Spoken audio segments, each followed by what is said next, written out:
डायन का आतंक।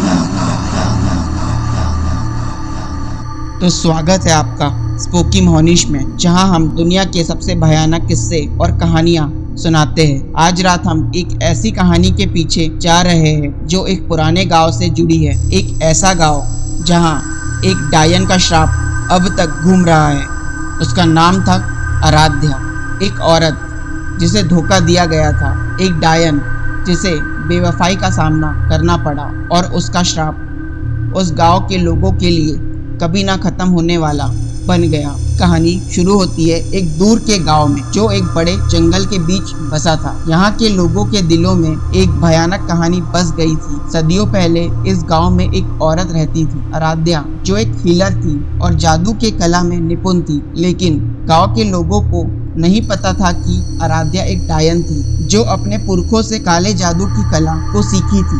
गांव के लोग आराध्या को प्यार करते थे, खासकर जवान लड़के जो उसका ध्यान खींचना चाहते थे। लेकिन आराध्या का दिल सिर्फ एक के लिए धड़कता था, राजन, गांव के नेता का बेटा। उसकी मोहब्बत गुप्त थी, पर मोहब्बत और जादू का जहान अक्सर खतरनाक ही होता है। मेघा, एक पुजारी की बेटी जो राजन से प्यार करती थी, आराध्या के खिलाफ साजिश रचने लगी। मेघा और उसके पिता ने मिलकर आराध्या को दोषी ठहराया, कहकर कि आराध्या ने काला जादू किया था राजन पर अपनी तरफ खींचने के लिए। भय और अंधविश्वास के मारे गांव के लोग आराध्या के खिलाफ हो गए। उन्होंने उसे मौत की सजा दी, लेकिन आराध्या आसानी से नहीं गई। जब आग ने उसके शरीर को लपेट लिया, उसने अपने दुश्मनों पर श्राप दिया, मैं वापस आऊंगी, मेरा श्राप तुम्हारी नस्लों को सताएगा।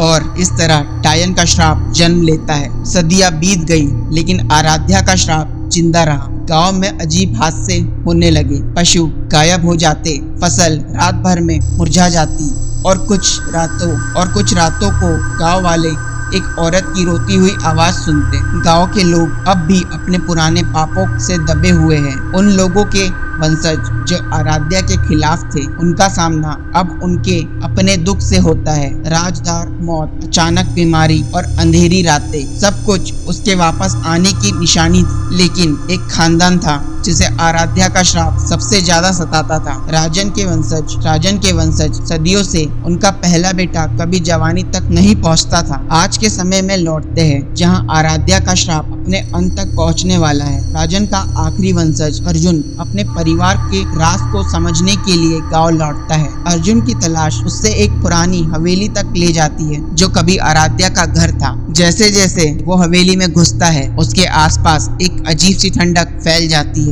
दीवारों में उसका नाम गूंजने लगता है और परछाई अपनी जगह से हिलने लगती है। अपनी मजबूरी में अर्जुन एक बुढ़िया से मदद मांगता है जो कहती है वो डायन के श्राप के बारे में सब जानती है। बुढ़िया अर्जुन को समझा देती है कि आराध्या की आत्मा को अभी भी चैन नहीं मिला है और अर्जुन उसके श्राप का आखिरी निशाना है। अब अर्जुन के पास एक चुनाव है, या तो वो डायन का सामना करके और अपनी जान जोखिम में डाले, या फिर अपने परिवार के सामने सब कुछ छोड़ दे।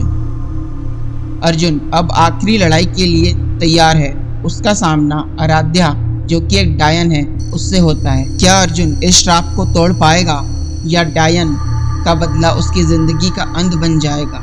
इस कहानी का आखिरी मोड़ आपको सांसों को रोकने पर मजबूर कर देगा। डायन का श्राप शायद अब टूट गया हो, या शायद वो अभी भी जिंदा हो, लेकिन एक बात तो तय है, बुराई कभी खत्म नहीं होती। वो अंधेरे में छुपी रहती है, इंतजार करते हैं वापस वार करने का। अगर आपको ये कहानी पसंद आई तो लाइक, सब्सक्राइब एंड शेयर जरूर करें। चलिए मिलते हैं नेक्स्ट वीडियो में, तब तक के लिए सावधान रहे और श्राप मुक्त रहे।